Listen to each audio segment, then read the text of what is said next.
여호와께서 모세에게 말씀하여 이르시되 이스라엘 자손에게 전하여 그들에게 이르라. 남자나 여자가 특별한 소원 곧 나시린의 소원을 하고 자기 몸을 구별하여 여호와께 드리려고 하면 포도주와 독주를 멀리하며 포도주로 된 초나 독주로 된 초를 마시지 말며 포도즙도 마시지 말며 생포도나 건포도도 먹지 말지니 자기 몸을 구별하는 모든 날 동안에는 포도나무 솟아는 씨나 껍질이라도 먹지 말지며 그 소원을 하고 구별하는 모든 날 동안은 삭도를 절대로 그의 머리에 대지 말 것이라. 자기 몸을 구별하여 여호와께 드리는 날이 차기까지 그는 거룩한즉 그의 머리털을 길게 자라게 할 것이며 자기의 몸을 구별하여 여호와께 드리는 모든 날 동안은 시체를 가까이 하지 말 것이요 그의 부모, 형제, 자매가 죽은 때라도 그로 말미암아 몸을 더럽히지 말 것이니 이는 자기의 몸을 구별하여 하나님께 드리는 표가 그의 머리에 있음이라. 자기의 몸을 구별하는 모든 날 동안 그는 여호와께 거룩한 자니라. 누가 갑자기 그 곁에서 죽어서 스스로 구별한 자의 머리를 더럽히면 그의 몸을 정결하게 하는 날에 머리를 밀 것이니 곧 7째 날에 밀 것이며 8째 날에 산비둘기 2마리나 집비둘기 새끼 2마리를 가지고 회막문에 와서 제사장에게 줄 것이요 제사장은 그 하나를 속죄제물로 하나를 번제물로 드려서 그의 시체로 말미암아 얻은 죄를 속하고 또 그는 그날에 그의 머리를 성결하게 할 것이며 자기 몸을 구별하여 여호와께 드릴 날을 새로 정하고 1년 된 순양을 가져다가 속건제물로 드릴지니라. 자기의 몸을 구별한 때 그의 몸을 더럽혔은즉 지나간 기간은 무효니라. 오늘도 우리의 삶을 주관하시는 하나님 아버지 감사합니다. 오늘도 3월 28일 우리 사순절 우리 21일차를 맞이해서 오늘 하나님께서 민수기 6장을 통해 주시는 말씀에 귀를 기울입니다. 오늘 하루도 주님의 거룩하심이 우리 사랑하는 성도들과 함께 동행하는 은혜의 축복이 있게 하여 주옵소서. 오늘도 말씀과 동행하는 우리 모든 성도들을 축복합니다. 예수 그리스도의 존귀하신 이름으로 축복하며 기도합니다. 아멘. 우리 사랑하는 성도 여러분, 오늘 우리 3월 28일 금요일 우리 민수기 6장으로 이제 넘어오는 오늘 본문의 말씀입니다. 자, 우리가 지금까지 민수기의 말씀 1장부터 5장까지를 쭉 한번 우리가 리뷰하는 차원에서 잠시 우리가 함께 말씀을 좀 나누고 그렇게 리뷰했던 1장부터 5장까지의 말씀이 자, 오늘부터 이어지는 민수기 6장과 어떤 연관성이 있는지 그리고 이 민수기 6장에 기록되어 있는 이 나시린이라고 하는 이 제도가 오늘 정말로 인생의 험한 과정, 이 여정을 걸어가는 저와 여러분들에게 어떤 의미로 오늘 이 말씀을 해석할 수 있을지 또 적용할 수 있을지 우리가 같이 한번 생각해 봤으면 좋겠습니다. 자, 이스라엘 백성들이 하나님의 은혜로 모세에 의해서 이제는 애굽을 나와서 출애굽을 하게 됐죠. 굉장히 많은 그 숫자들이 이제는 한 달 정도의 광야를 걷고 나서 이들이 도착했던 곳이 바로 시내산의 광야입니다.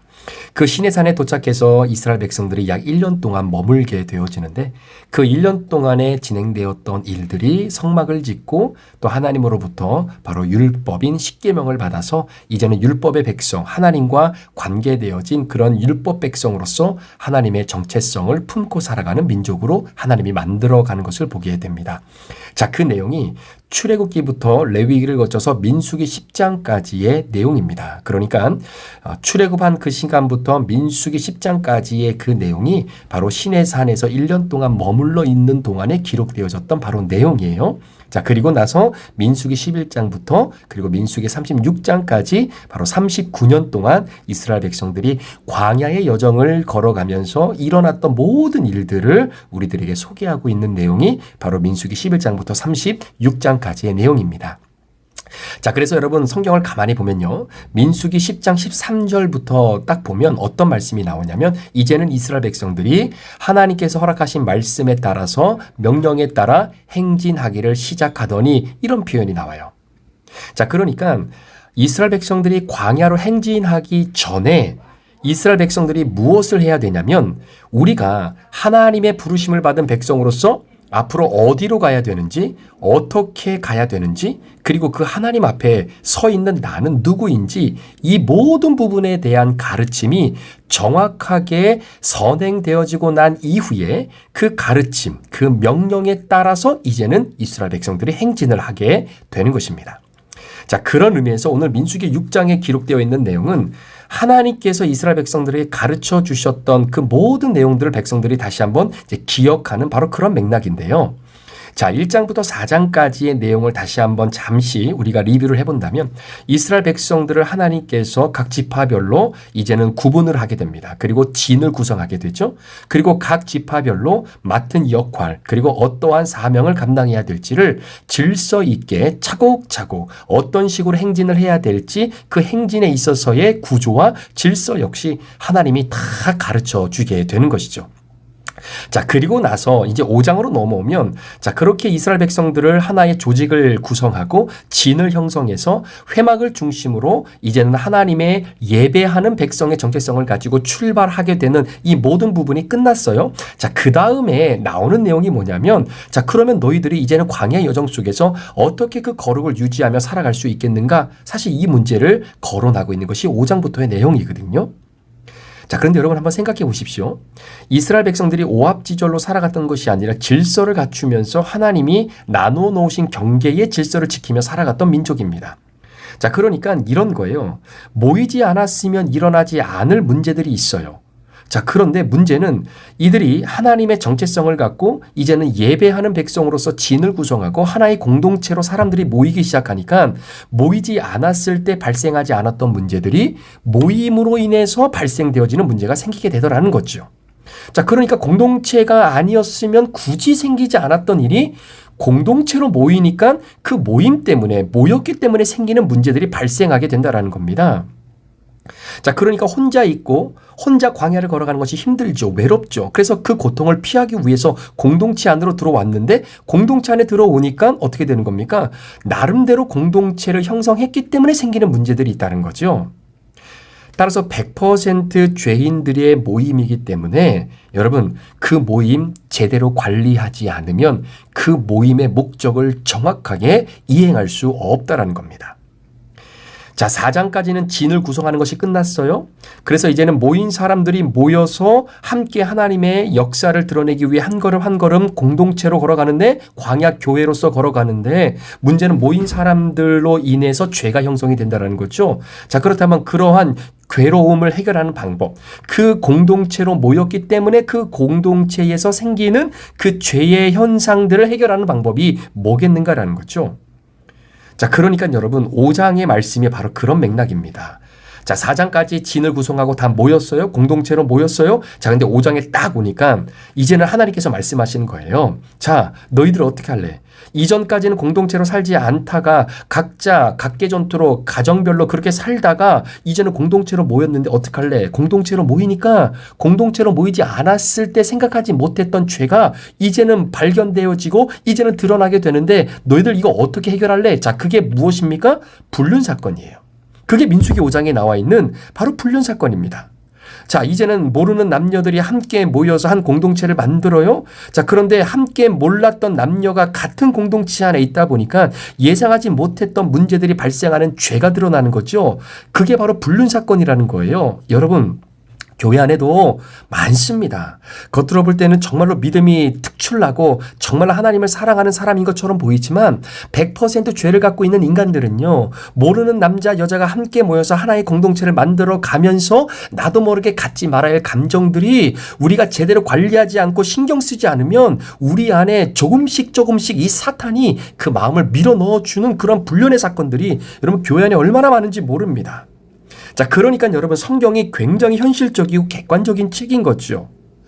많은 사람들은 생각하기를 예수 믿는 사람들, 예수 믿는 사람들이 모여서 하나의 공동체를 이루고 그리고 예수 잘 믿는 남자, 예수 잘 믿는 여자가 모여서 이렇게 공동체를 이루니까 거기가 바로 지상천국이다라고 생각하게 될 텐데 여러분 하나님은 그런 것 절대로 일 하나도 기대하지 않습니다.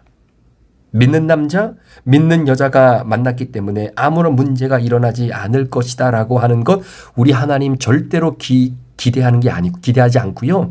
성경은 그렇다라고 이야기하고 있지 않습니다.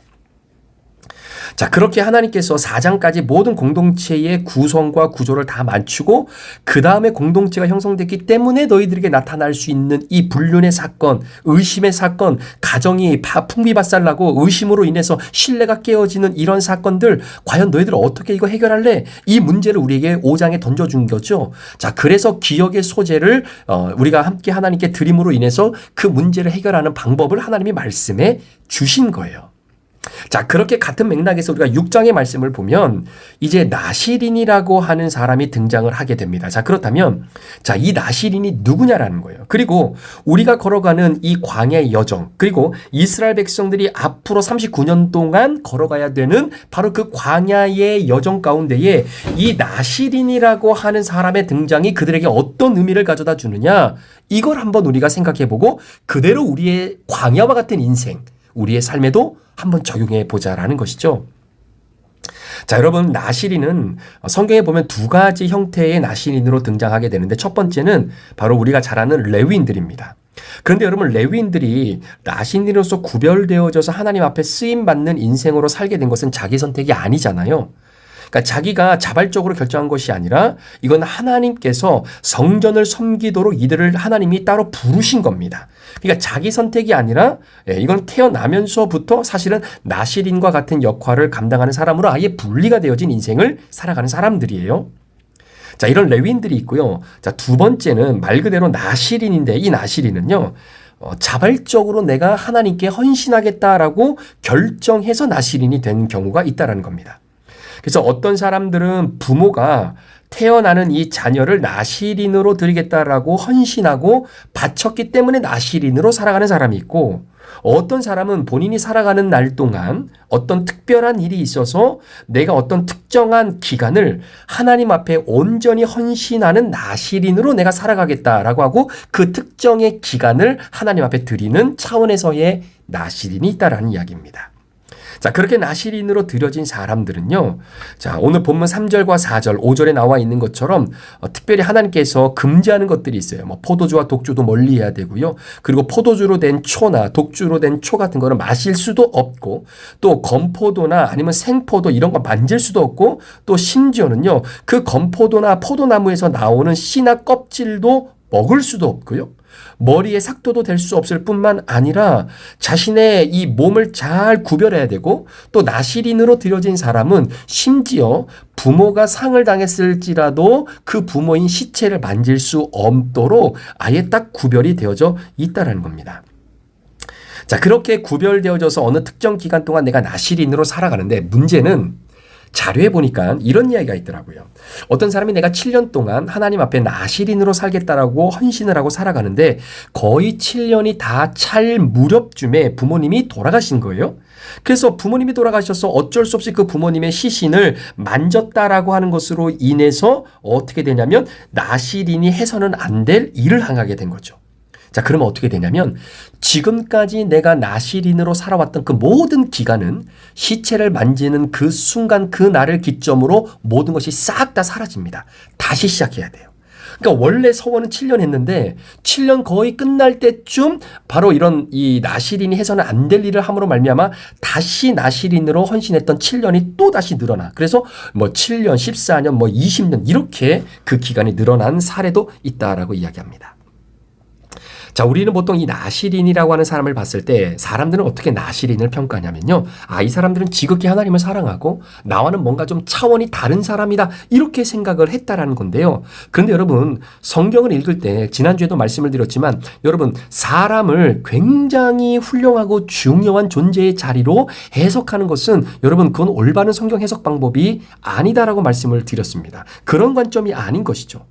만약에 여러분 나시린이 진짜 하나님을 누구보다도 더 사랑하고 정말로 지극히 하나님을 섬기는 사람이고 나와는 뭔가 차원이 다른 사람이다라고 생각을 했다면 여러분 예를 들어서 삼손을 한번 생각해 보세요. 여러분 삼손은 특별히 하나님을 사랑했던 사람입니까? 아니에요. 특별히 하나님을 사랑하기보다는 특별히 드릴라라고 하는 여인을 더 사랑했죠. 그리고 거룩을 지키며 살아갈 나시린이 결국은 거룩을 유지하는 삶을 패배하고 실패하고 맨 나중에 진짜 두 눈이 뽑혀서 비참하게 여러분 생을 마감하는 것을 보게 되지 않습니까?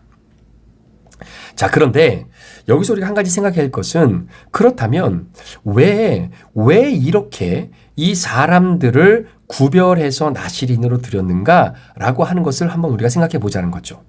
자, 성경에 보면 여러 나실인이 등장하는데 특별히 하나님께 인생을 바쳤던 나실인 가운데에 평생을 하나님 앞에 나실인으로 드렸던 이 세 사람이 성경에 기록되어 있습니다. 그게 누구냐면 삼손, 사무엘 선지자, 그리고 세례 요한이에요.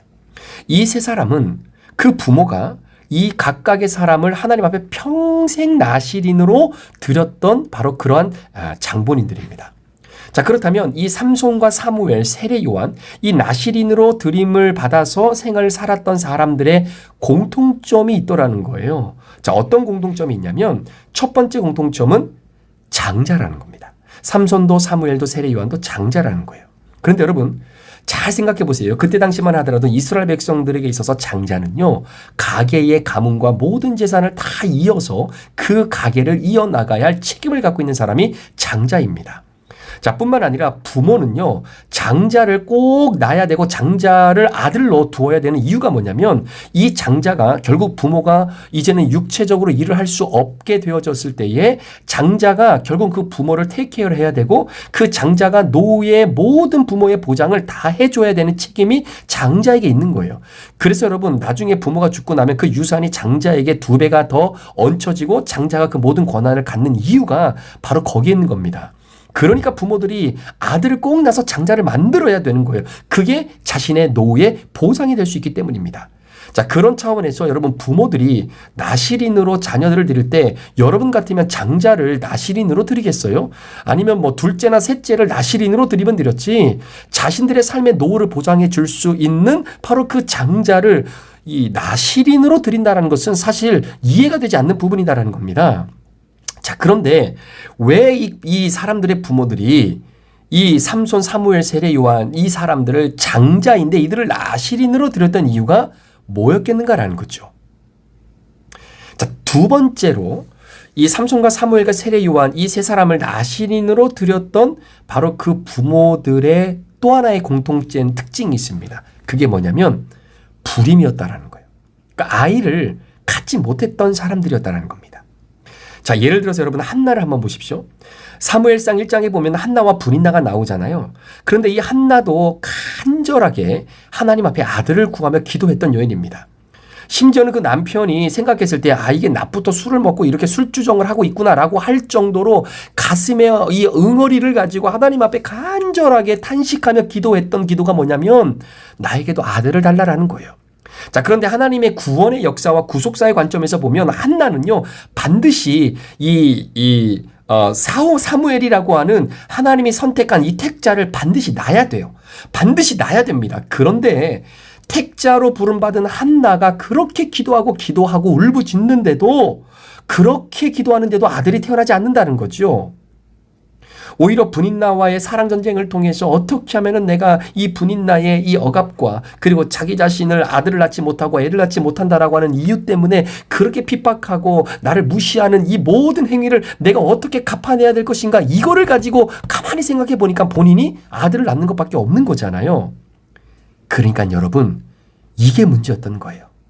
한나가 그렇게 하나님 앞에 기도하고 간구하며 탄식하며 눈물로 기도했음에도 불구하고 아이를 갖지 못했던 이유는 한나는 내가 낳고 싶었던 아이를 낳고 싶은 거예요.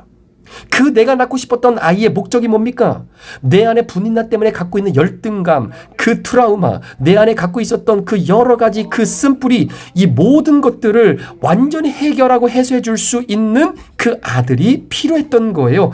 그 아들을 달라고 기도했던 한나의 기도를 하나님은 기다려주지 않고 응답해주고 있지 않았던 상황입니다.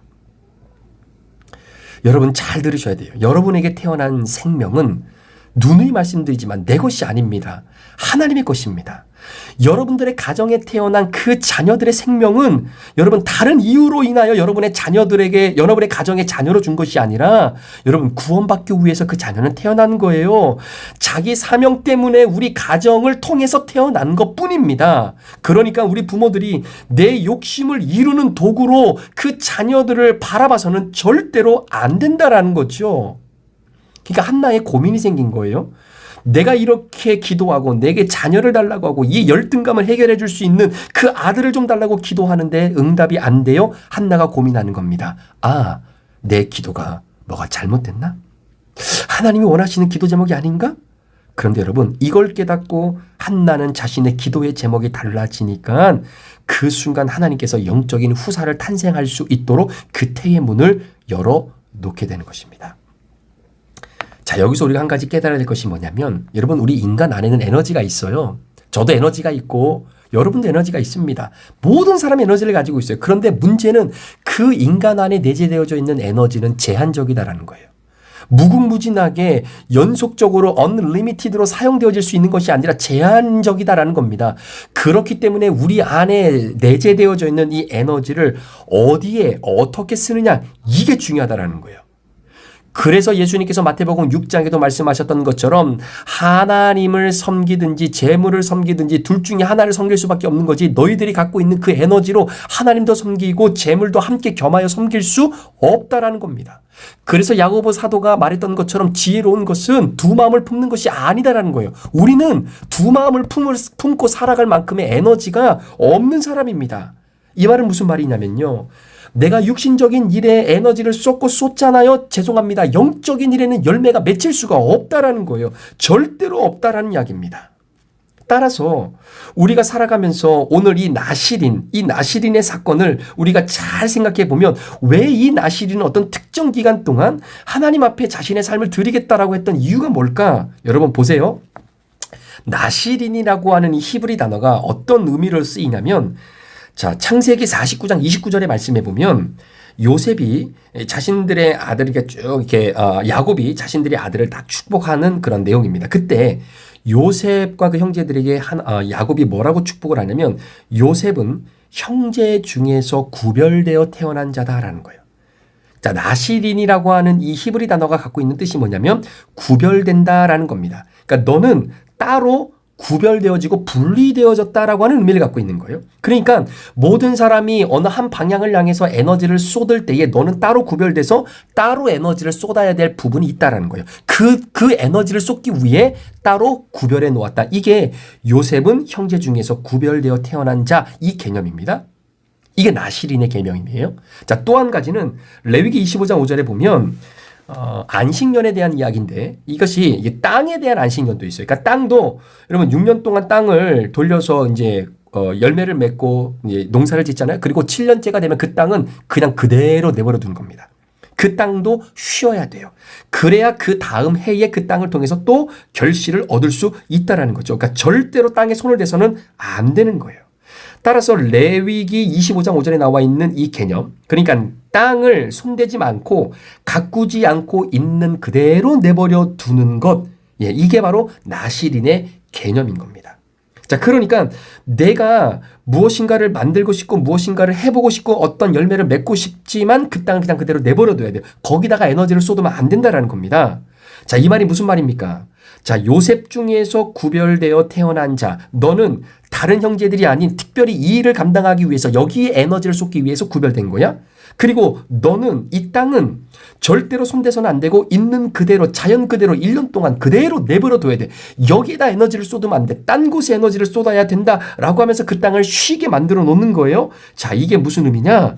내가 하고 싶었던 것, 내가 마음을 쏟고 싶었던 것을 끊고 하나님에게만 집중해야 될 때가 있다라는 거예요. 하나님에게만 우리의 마음을 쏟아야 될 때가 있다라는 겁니다. 그러니까 여러분, 오늘 민수기 6장에 나시린이라고 하는 이 제도를 우리에게 소개하고 있는 것은 뭐냐면, 나시린은 정말로 그 기간 동안 하나님께 집중적으로 헌신하고 내 삶을 하나님께로만 집중해서 내게 가지고 있었던 이 에너지를 하나님께만 온전히 쏟으며 살아가겠다라고 하는 그 시기가 반드시 필요하다라는 거예요. 지금은 은혜 받는데 집중할 때이다라는 겁니다. 정말로 포도주가 끊고 오로지 삭도도 되지 않고, 그리고 내가 먹고 싶은 것들도 다 제거하고 비록 내 부모가 세상을 떠났어도 정말로 그 시체를 만지지 않을 만큼 하나님께만 집중하고 하나님께 에너지를 쏟을 때가 반드시 필요하다는 거지요. 그렇지 않으면 이 39년의 광야의 여정을 여러분 걸어가는 것이 쉽지 않다는 겁니다. 실패한다는 거예요. 그래서 나시린이라고 하는 이 제도를 통해 오늘 우리에게 도전하고 있는 것은 오늘도 인생의 광야의 여정을 걸어갈 때 여러분 우리의 에너지요. 세상에 쏟고 하나님께 쏟고 여러분 정말로 세상 일에 쏟고 하나님의 일에 쏟고 이렇게 반반 나눠서 쏟을 만큼의 에너지가 우리에게는 없어요. 때로는요. 광야의 여정을 지나갈 때 진짜 힘들고 어려운 상황 속에서도 우리가 하나님께만 집중하는 나시린의 영적인 시기, 하나님께만 올인할 수 있는 우리의 마음의 자세, 하나님께만 모든 것을 집중할 수 있는 바로 우리의 그 시간, 이게 우리의 인생의 여정을 걸어가면서 하나님께 쏟아야 할, 집중해야 할 선택과 집중의 신앙의 포인트가 바로 이 나시린의 시간이다라는 겁니다. 저는 그 시간이 우리가 하루를 출발하면서 하나님의 말씀에 집중하고 오늘 이 주어진 본문 말씀을 통해서 내게 무엇을 말씀하길 원하실까? 그렇게 내 생각을 열고 내 마음을 비우고 하나님이 주시는 말씀을 채우고 그리고 그 말씀을 무엇을 말하는지 그리고 그 말씀이 내게는 뭐라고 말하는지 그렇게 주셨던 말씀을 내가 어떻게 적용하고 어떻게 나눌 것인지 이걸 고민하며 살아가는 그 하루하루의 삶뿐만 아니라 여러분들이 퇴근하고 하루를 마무리하면서 하루를 돌아보며 그 묵상했던 말씀을 나의 고백 일지에 다시 한번 기록하면서 내 시간과 마음과 생각을 하나님께 집중하는 바로 그 나시린의 시간이 여러분들에게 있냐라는 거예요. 그 시간이 오늘도 인생의 광야를 걸어가는 저와 여러분들에게는 너무나 중요하다는 겁니다. 그게 이스라엘 백성들에게 필요했던 거예요. 나시린이라고 하는 제도를 통해서 앞으로 너희들이 이 사람들처럼 이렇게 하나님을 기억하고 고백하고 정말로 광야 가운데에 여기저기 신경 쓸 게 너무나 많은데 그 가운데서도 나시린처럼 모든 것을 거두절미하고 하나님께 집중하고 그 시간이 필요하다는 거예요. 그렇지 않으면 인생의 광야를 여러분 승리하며 걸어갈 수가 없는 겁니다. 왜 우리가 예배에 집중해야 되냐고, 왜 우리가 말씀에 집중해야 되냐고, 왜 우리가 기도하고 큐티에 왜 오늘도 우리가 집중해야 되냐라고 제가 강조하는 이유가 여러분들에게 그 나시린의 시간이 있어야 이 광야를 승리하며 걸어가 가나안 땅에 들어갈 수 있다라는 거예요. 우리 사랑하는 성도 여러분, 오늘 여러분들에게 다시 한번 그 나시린의 시간을 회복하시는 은혜가 있기를 우리 구주 예수 그리스도의 이름으로 축원합니다. 기도하시겠습니다. 하나님, 우리 사랑하는 성도들 오늘도 이 나시린의 은혜가 있기를 원합니다. 이 사람들은 특별히 하나님을 사랑해서 그렇게 나시린으로 삶을 투자하고 선택과 집중의 인생을 살아간 것이 아닙니다. 우리도 하나님께서 은혜 주시면 내게 내재되어져 있는 에너지 하나님을 위해 쏟을 수 있는 그 열정과 은혜가 인생의 광야를 걸어가는 내게도 있기를 원합니다. 오늘 하루 나에게 허락하시는 나시린의 시간 다시 한번 회복하는 은혜가 있게 하여 주옵소서. 감사를 드리며 예수 그리스도의 귀하신 이름으로 축복하며 기도합니다. 아멘.